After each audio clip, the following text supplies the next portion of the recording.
The distance from A to P is given by the square root of 2 meters squared plus 4 meters squared square root, which is 4.47 meters, and the distance from speaker B to the point P is square root of 1 meter squared plus 4 meters squared square root, which is 4.12 meters. And for constructive interference, we have distances d of 0, lambda, 2 lambda, and so on, up to n lambda.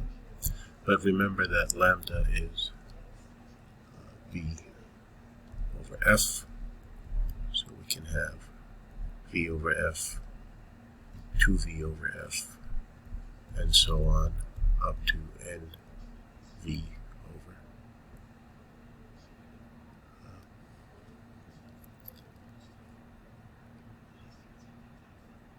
f. And now we can say that d equals nv over a specific frequency f sub n, which means that f sub n is going to equal nv over d, and n in this case equals 1, 2, 3, and so on. So some of the frequencies we can hear would be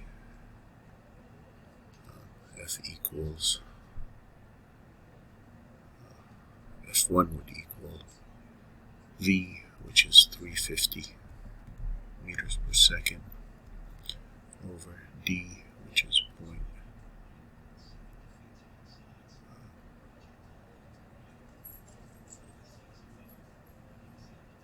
0.35 meters. And notice that 0.35 is the difference between the two speakers. 4.47 meters minus 4.12 meters would give us 0.35 meters. So that's where the 0.35 came from. And that will equal 1000 hertz. So f2 we know would be 2 times that, which is 2000 hertz. f3 would equal 3000 hertz, and so on. For part B, or for the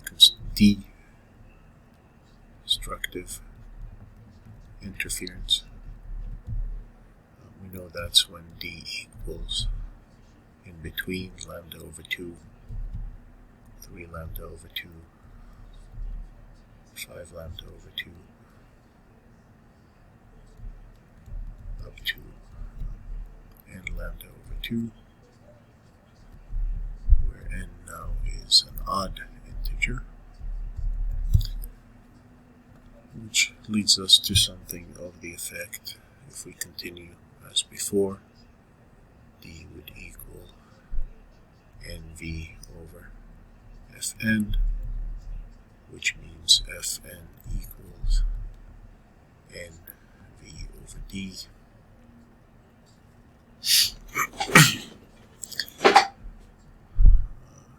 Times 2, I forgot the 2 here.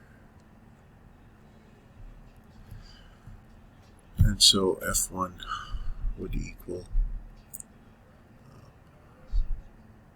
v, which is 350 meters per second, over 2 times 0.35 meters, which is 500 hertz, which means f2 equals 1500 hertz.